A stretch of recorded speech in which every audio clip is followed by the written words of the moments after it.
Do you care about your people? Do you listen to your people? Are you there for your people? Are you in the present? Are you authentic when you say people are our number one? If we take care of our people, they will take care of our mission.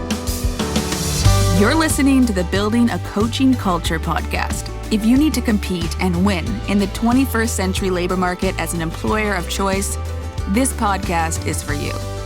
Each week, we share leadership development, coaching, and culture development insights from leading experts who are developing world-class cultures in their own organizations. And now, here's your host, J.R. Flatter.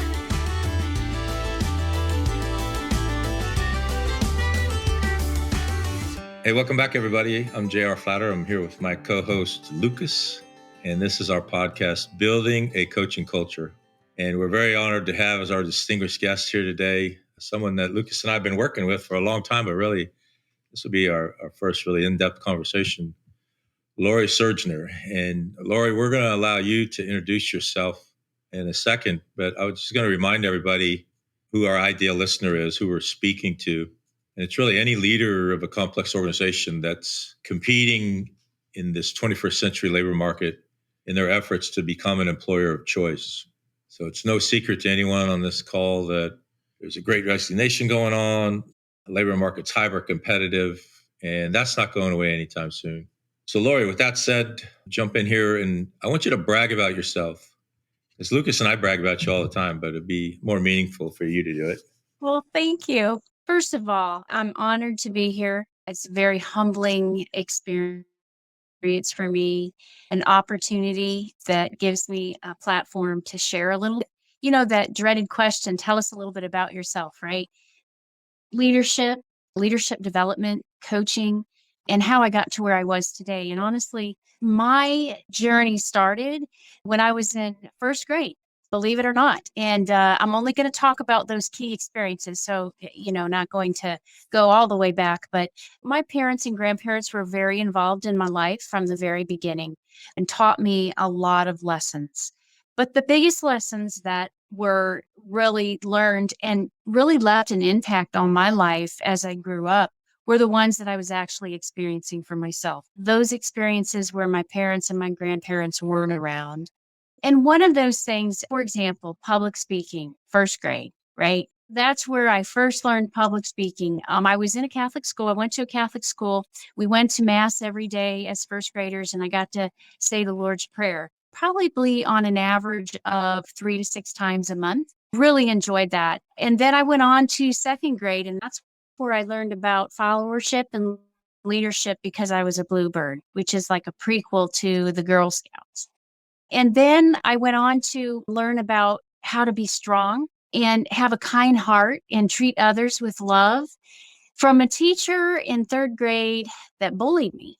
So you wouldn't think that that would be something that a young child would learn from being heavily handed throughout their third grade year. But I did. I learned how to not treat people. And I told myself I would never make anybody feel like that. And that's how we learn how not to be. So I've never forgotten her. And, I learned how to work with teams. I learned that I like through the rest of my elementary school. And then we fast forward to junior high and high school. And my sense of team grew.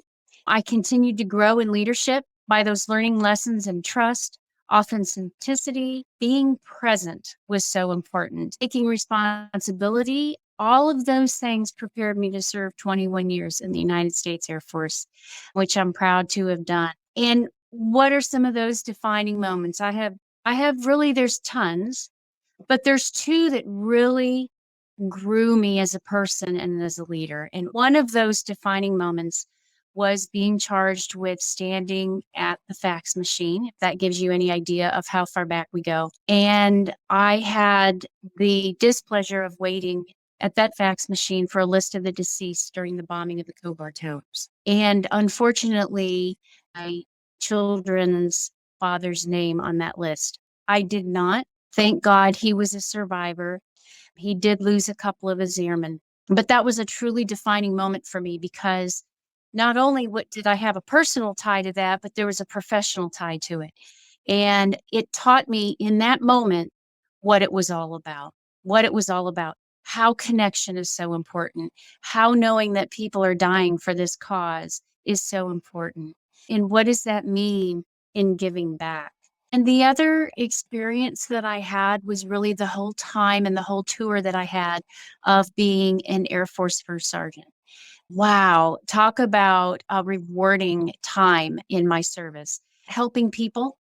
I learned something from previous leader. You help people and you help one airman at a time. And I really had a lot of wins during my first sergeant duties, and that propelled me to go on into civil service. And I was fortunate enough to be hired on to be an assignment officer for our Air Force chaplains, where I grew and I learned about officership. And I was put into that career field so that I could learn how to help people more, give back. When we have folks coming back, airmen coming back, soldiers coming back from war or from hard, challenging TDYs, what those chaplains' jobs were.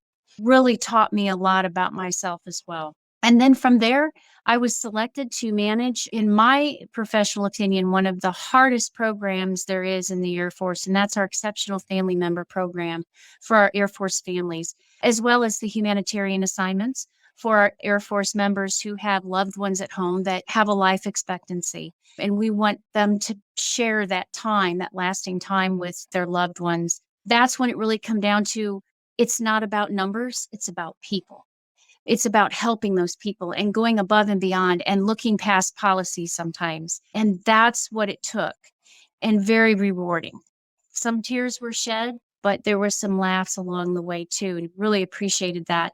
And then I moved into the career broadening program for the Air Force, where it brought me to where I'm at now in AETC, Air Education and Training Command down here at Randolph in San Antonio. I was a career broadener. I went through an entire directorate learning all about personnel, civilian and military. And then by the time it was over, I was asked to stand up a civilian force development division and grow that. And we are almost 5 years going strong now. And now we've gone into the coaching aspect of what we do. And I got to tell you, this has been the epitome of my entire career, both military and civilian. It's just like the cherry on top. All those lessons I learned from elementary school, junior high, high school, my Air Force career, all of it has been brought together for coaching, because being present, having that authenticity of being you, owning your own truth, and allowing folks to see that in themselves has just been the most rewarding. And so that's a little bit about me and my journey and the things that made me who I am today. And again, thank you for this opportunity, because these kind of things mean the world to me. And it's probably the best part of my job ever. So thank you for this opportunity. I appreciate it. No, it's our pleasure, and we're honored to have you. So, Lucas and I will go back and forth a little bit. And so I'll start out if you don't mind. You got this story of success, and a lot of our listeners are finding their way. If you could give advice to yourself 5 years ago, what would that advice look like, knowing what you know now? Be the example. Do what you say you're going to do and stick to it. Be there for them. Leadership is so often not about us. Yes, we want to grow as leaders. We want to become better leaders as we move up, whether it's through the ranks or responsibilities that we take on. If we move into larger landscapes of business, managing programs, leading people, it's not enough to just tell people what to do or ask them if they will do something. It's just not enough, especially as you said, JR, early on about the great resignation and the change in our world right now affects everything we do. And so you can't open new doors with old ways. You just can't. And there has to be a better way to do this. And true leadership, authentic leadership, is not about the leader. It's all about being the example and meaning something, owning your own truth, and showing that with your folks. You know, I have learned that people will watch what you do before they listen to what you say. And if they don't match, you will have issues. And it's so important that people know they can count on you as a leader. And that would be my advice to myself. So I enjoyed hearing about your background and how kind of these pivotal moments took place that kind of you carry with you still. It's really nice to hear. And I guess when you kind of grow up in an organization and you're kind of managing more people, do you still have those opportunities to have those one-on-ones where you feel like you're making a personal impact on people? Yeah, great question, Lucas. And absolutely, I do. Part of my journey includes becoming a ICF certified coach, and I'm almost there. I am a certified coach for the Air Force, and so I have plenty of clients, and I have opportunities every day to help my team, lead my team, have one-on-ones, and do mentoring as well. But with coaching, there's something special about that time that I have with my clients, and I look forward to each meeting each one of them every month. And I know it's not supposed to be about us as coaches, but I will tell you it is so rewarding. And I could have the longest, roughest day at work, but knowing that I have a client coming up and I spend that time with that client just rejuvenates me and re-energizes me. And so, yes, the bottom line is yes, I do have those opportunities and I take advantage of every single one of them. So you're almost there. You'll have to let us know when you get there and we'll celebrate with you. Absolutely. So you said you're a Air Force certified coach and then talk about becoming an International Coaching Federation coach. What's the value of that ICF accreditation to you as a coach and or to the leader that you're coaching? Yeah, great question. For me, it's about the continued learning process. It's about letting people know and letting my clients know that I took that extra step. It took the extra tools to learn more about the journey that I'm on, what I can provide them. And with ICF, it tells my clients that I dedicated myself more formally, if you will, to the coaching community globally. And for me, I always feel like if you have an opportunity to credential what you've practiced and put so much time and effort into it, why not? Why not do that? And not only that, but I wholeheartedly believe in all of the concepts and competencies that ICF has put out and what they believe in and what they want our coaches to have. And that means a lot to me as a coach. And so why not? And even though I meet the criteria to coach my clients now, it's just not enough for me. I'm hungry and I want to, as I said, become a better leader, become a better coach. And how do you do that? You keep on going, you keep growing, you keep learning, you keep teaching yourself, and you share those experiences with other coaches. I did 104 academic credits through CTI, which is the Coaching Training Institute, one of the first ones to provide ICF accredited academic duties and responsibilities. And so it was very personal for me.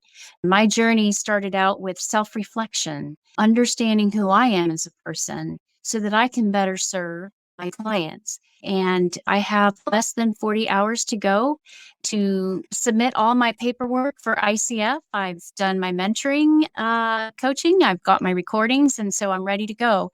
But yeah, it's a journey that I don't want to end.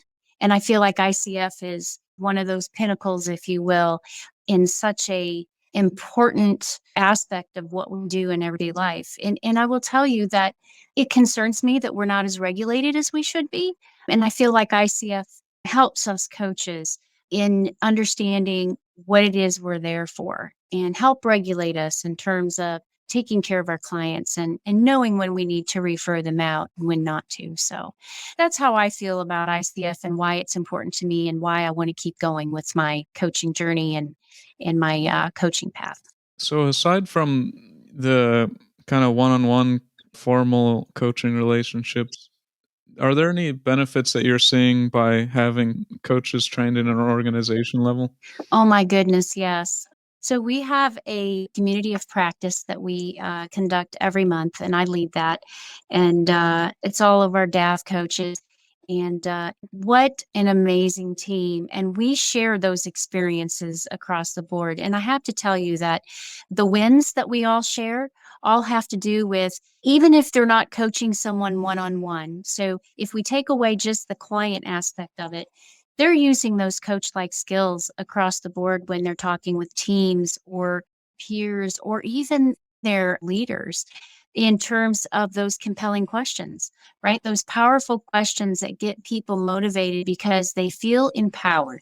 They feel like, hey, they really care about what I think. And if I get to say and get my voice heard, then maybe I'll get a chance to show what I can do. And so, absolutely, and across the enterprise, what an awesome thing to shoot for, to build a coaching culture across the Department of the Air Force, because I really feel like it's a missing piece. This beautiful puzzle of all of these facets of what we do every day. And the piece that really brings us together is the coaching piece. And that's a close neighbor or cousin to mentoring. And so, with those things in mind, I really believe that we're helping a lot of folks just in terms of giving them a voice and allowing them to, participate in ways that they may not have thought of before. And so it's been very rewarding, and a lot of the coaches have seen those changes even in their areas of expertise and in their organizations. For example, there's been a couple of folks that would not normally participate in certain team events, but through coach-like skills and through some encouragement, they are now just as participative as some of the other ones that were already participative. And it's because they were given a chance to speak and say, hey, I got this idea. Well, great. Tell me about it. Just simple things like that have really made a difference. And our coaches have brought that to our attention to let us know. So, yeah, absolutely, Lucas. We've seen some changes for the positive and for the better. You talk about coaching culture. I know you and I are engaged in creating internal coaches to work within not just your organization, but other organizations to go back and, if you will, evangelize coaching in their organizations. Can you talk to us about the path to building internal coaches and what that might look like in a complex organization? Because you've been there and done that. So I'm sure there's some things that you could tell us that your peers who are trying to do it or beginning to do it would benefit from. And just to clarify, are you looking for my input as to how we're moving forward and what that looks like for us right now versus what we did pre-coaching? Let's talk about both. We have time. Okay. Yeah. So pre-coaching, I feel like obviously everything is tripled in size the larger you go in an organization. So I know that pre-coaching, we've noticed some changes in behaviors over the last few years across our enterprise. Behaviors that we think possibly with coaching, maybe these behaviors would have been different because the choices would have been different. And what I mean by that is maybe if someone had a coach to talk to, they would have decided to stay in the Air Force and maybe not go out of the Air Force because of something that they didn't understand, or they were stuck in that thinking and didn't really have another perspective to look at it from. So coming from a post now, or while we're in the coaching perspective, I will tell you that I believe the larger the organization, the more centralized it needs to be. And I will tell you why. Some of the lessons that we've learned is we know that we have some very, very talented people across the enterprise. And a lot of folks want to start their own little pockets of whatever program it is that they're doing. So it could be mentoring, it could be coaching. But one thing that our leaders wanted to make sure is that if we're going to do this in an impactful way, let's centralize it so that we can maintain a quality level of coaches that understand the expectations across the board. And there aren't different expectations depending on which organization you're from, belonging to the Department of the Air Force. And then let's get everyone together on a regular basis and talk about those things, talk about those expectations, and making sure that we're all working under the same umbrella with the same, marching orders in terms of what we expect out of our coaches, and then how we treat our clients. And when does that relationship start? So all those little things are important, and important for the coaches to understand across the board. And so the last thing that we want right now is these little pockets popping up with coaching organizations here and there, and it jeopardizes the integrity of the centralized program that we're trying to move forward. So I would say, JR, that that's probably the biggest thing for me that stands out, is just making sure that we centralize it so that we can focus on doing this right and having the biggest impact. Not to say that those little pop-ups wouldn't be impactful, but we want to make sure that we don't jeopardize what we've so worked hard for in making sure that everyone is singing off the same sheet of music and we're taking care of our clients under the right auspice of the ICF core competencies. So most of our organizations aren't as complex as yours are. You have 700,000 plus and more if you count some of the stakeholders. Where should I start the conversation if I want to start this project, this transformation? Is it in the C-suite? Is it in the frozen middle? Is it from bottom up? Where do I start? That's a great question. So I'm going to answer with the two-parter. The first answer that I'd like to give you for that question is I really think it depends on how that organization is designed. So if the C-suite is open to the mid-level coming to them and saying, hey, we've got this idea that we think will really move our organization a little more smoothly and help our employees, then I would say probably doesn't matter where it comes from. Or I could say that if an organization cares about their most valuable asset, and that's their people, then I would say it wouldn't matter where it came from either. But I will tell you from a larger landscape organization, such as the enterprise here, the Department of the Air Force, it came from the top. It came from the C-suite folks. It came down. Why was I experiencing coaching long before we were able to have this, what we have right now, which is trying to build this culture across the rest of the Air Force. So that buy-in was already there. So I could see where it could work both ways, but I think what's so important, depending on where it comes from, do you care about your people? Do you listen to your people? Are you there for your people? Are you in the present? Are you authentic when you say people are our number one? If we take care of our people, they will take care of our mission, whether that's on a small scale or a large scale. I think that's where everyone has to look and say, okay, we're going to swallow our pride and we're going to look at this and say, you know what? We need to invest in our people. Let's do this coaching thing. And that's where I come from that. I do have some experiences with outside industry, and it boils down to what's important to them. What do they value as their most valuable asset? Is it the bottom line? If you're making profit, you want to do well. But if you don't have the people to do the jobs and people are walking out, as you said, referring to the great resignation, then we need to do something different. We need to do something different. And these people, our most valuable asset, they need to know that we care as leaders, that they fit into the organization, and that they're an important piece.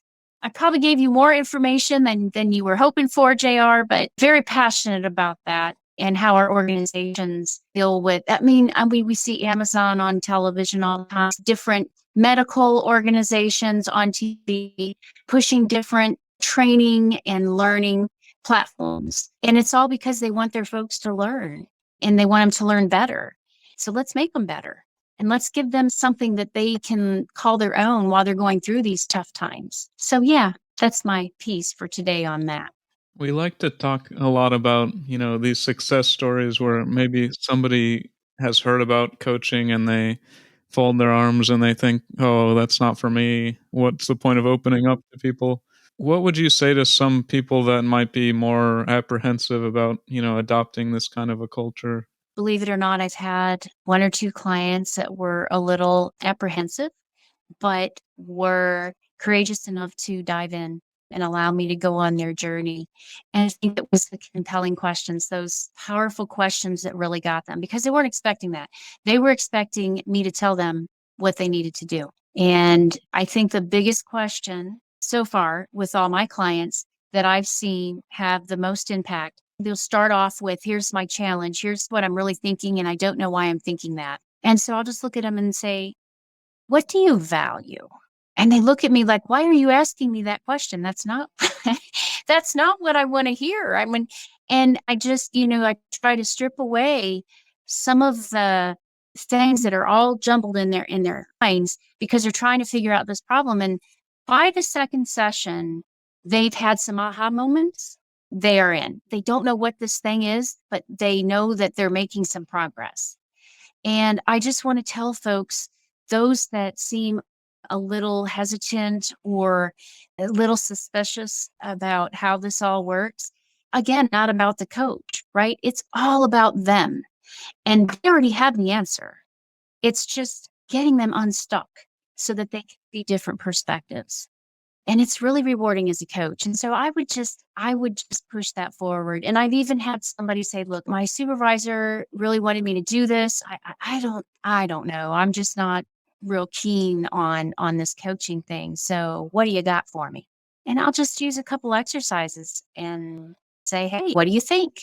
Okay, well, we'll go one more session. By 4 or 5 more sessions, yeah, they're sold. That would be my advice is, what do you have to lose? Or more importantly, what do you have to gain? Yeah, Lucas is a certified coach too. I think all of us could tell stories about somebody coming in, and I do a lot of mentor coaching, and also I do a lot of coaching instruction. And so in that coaching instruction, we have practice exams that it's a coaching session, which I'm evaluating. So I've had husbands and wives, brothers and sisters, brothers and brothers, mothers and daughters, and they come in the room and they're doing a favor to somebody. Yeah, I'll come. I'll be your leader. And the amount of times they have real discovery and sometimes life-changing discovery, it just blows my mind. I see it again and again, but it never ceases to amaze me how powerful this is. So talk to us about your journey, getting the knowledge, skills, abilities, experiences to be a coach. Is it an arduous journey? Is it a fulfilling journey? Oh my goodness. It has been life-changing for me. I think that's probably the 2 most powerful words that I can think of when it comes to coaching. And it all started with that very first prerequisite course that I had to take before I could go on to my other courses with CTI.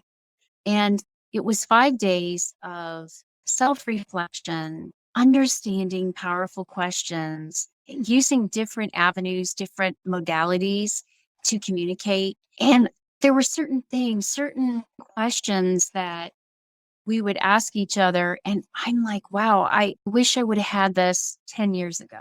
It's really helped me be a better person, a better woman, a better employee, a better leader, a better follower, a better friend.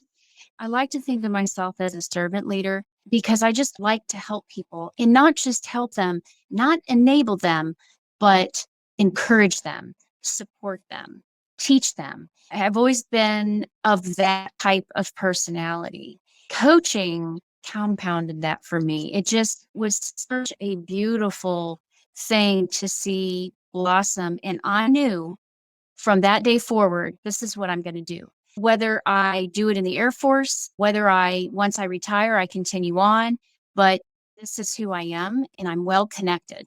I'm connected with myself. It's helped me in terms of if I run into conflict, whether it's professionally or personally, I've learned how to relook at things. And if I do run into conflict, it's amazing how a powerful question can just turn people around and they start thinking about things, and then it becomes more collaborative and less combative.